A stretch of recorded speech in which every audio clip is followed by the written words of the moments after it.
মুন্ডমালা পৌরসভার ৯ নম্বর ওয়ার্ডে বিভিন্ন পর্যায়ের নেতা কর্মী এবং বাইরের থেকে আগত বিএনপি বিভিন্ন পর্যায়ের নেতা কর্মীবৃন্দ মা বোনেরা মন্দিরে বসে আছে তাদের এবং ছোট্ট মন্দিরে সবাইকে জানাই আমার তরফ থেকে সালাম এবং অন্য ধর্ম অবলম্বী যদি কেউ থেকে থাকে তাদের জানাই আমার শুভেচ্ছা। আমি কিন্তু আজকে অযাচিত ভাবে এখানে এসে পড়েছি, আমার কিন্তু এখানে আসার কথা ছিল না। আমার এখান থেকে যাওয়ার কথা একটা ওয়াজ মাহফিল যেটা স্মরণ যাইতে হবে, ওই ওয়াজ মাহফিল শেষ করে তারপরে যাব গোগ্রামের ওয়াজ মাহফিল আছে। কিন্তু প্রতিমধ্যে শুনলাম ৯ নম্বর ওয়ার্ডে মায়ানপুরে একটা উপর বৈঠক হচ্ছে।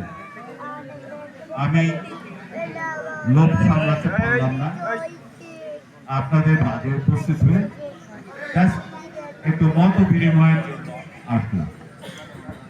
আপনারা একটু আগে শুনেছেন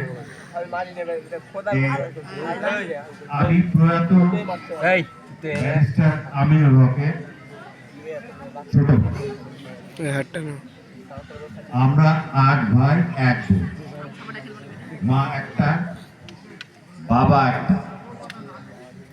আমরা কিন্তু দ্বিতীয় বাবা নাই মাও নাই। ব্যারিস্টার আমিনুল হক দ্বিতীয় ভাই, মেজ ভাই, বড় ভাই কিন্তু এখনো জীবিত আছে। আমাদের এই রাজশাহী ১ অর্থাৎ গোদাগাড়ি তানোরের উনি প্রয়াত হওয়ার পরে 2019 সালের 21শে এপ্রিল উনি প্রয়াত হন। তারপরে কিন্তু বিএনপি এখানে ওই রকম সংগঠন গড়ে উঠতে পারে না। কালক্রমে দেখলাম যে এখানে আগাছায় ভর্তি হয়ে যাচ্ছে, ওনার রোপণ করা বাগান পরিচর্যার অভাবে আগাছাতে ভর্তি হয়ে যাচ্ছে। আমি আমার ৩৮ বছর সেনাবাহিনীতে চাকরি করার পরে যেখানে আরাম আয়েশে জীবন কাটানোর কথা, রিটায়ার্ড লাইফ, আমাদের আদর্শিক নেতা শহীদ প্রেসিডেন্ট জিয়াউর রহমানও আমাদের মেজর জেনারেল পদে ছিলেন, মেজর জেনারেল জিয়াউর রহমান। আমি সেই পদ থেকে আমাকে পূর্বের সরকার ৮ বছর চাকরি থাকা অবস্থায় আমাকে অবসর প্রদান করা।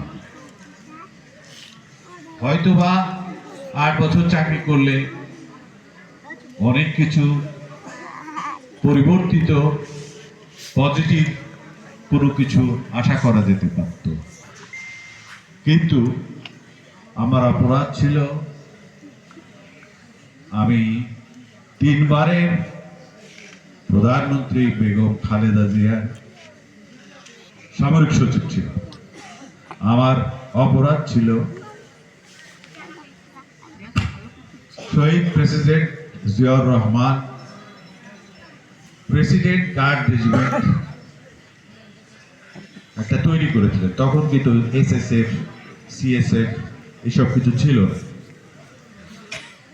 আমি ক্যাপ্টেন থাকা অবস্থায় আমাকে যশোর থেকে নিয়ে আসা হলো এবং বলা হলো যে ওনার নিরাপত্তা কোঅর্ডিনেশন করতে, সমন্বয়ন করতে। এটা আমার অপরাধ। আমার অপরাধ ছিল আমি আপনাদের প্রাণ পুরুষ উন্নয়নের উপকার টিএনটি সাবেক টিএনটি মিনিস্টার ব্যারিস্টার আমিনুল হক ছোট এইসব অপরাধের জন্য আমাকে স্বাভাবিক মেয়াদের ৮ বছর আগে অবসর দেওয়া হয়। এবং যখন আমি 2019-এর পরে দেখলাম বিএনপি আগাছায় ভর্তি হয়ে যাচ্ছে, বাধ্য হয়ে ওনার এবং ওনার আর এক ভাই যিনি বরেন্দ্র প্রজেক্টের চেয়ারম্যান ছিলেন ইঞ্জিনিয়ার আসাদুজ্জামান, এই দুই ভাইয়ের প্রচেষ্টায় অত্র এলাকায় গোদাগাড়ি তানোরে কৃষি ও সেচের ব্যবস্থা উন্নয়ন, আগে যেখানে একটা ফসল হতো সেখানে 3টা ফসল উৎপাদন হতো।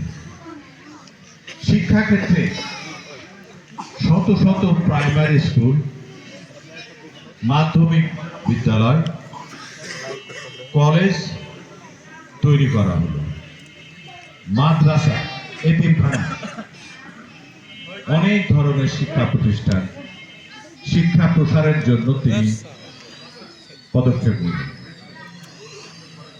রাস্তাঘাট, আগে যদি যারা মুরব্বী আছে তারা আমার সাথে একমত হবে, আগে এই মুন্ডমালা থেকে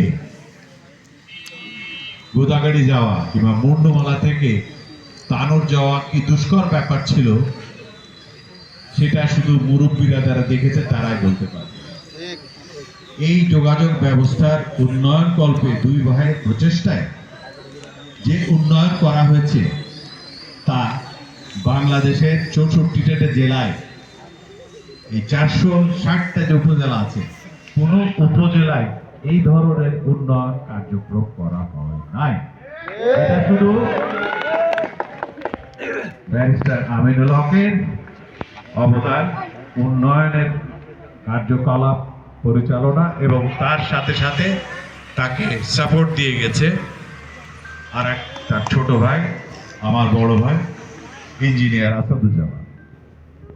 যাই হোক, ওনাদের এই উন্নয়নের অগ্রযাত্রা কোনো কারণে যাতে ব্যাহত না হয়, যার কারণে আমি যেটা বললাম যে ওনাদের রোপিত বাগানে পরিচর্যা করার জন্য আমি মাঠে আসলাম, না হলে কিন্তু আমি খুব সুন্দরভাবে আমার রিটায়ার অবসরজনিত জীবন যাপন করতে পারতাম।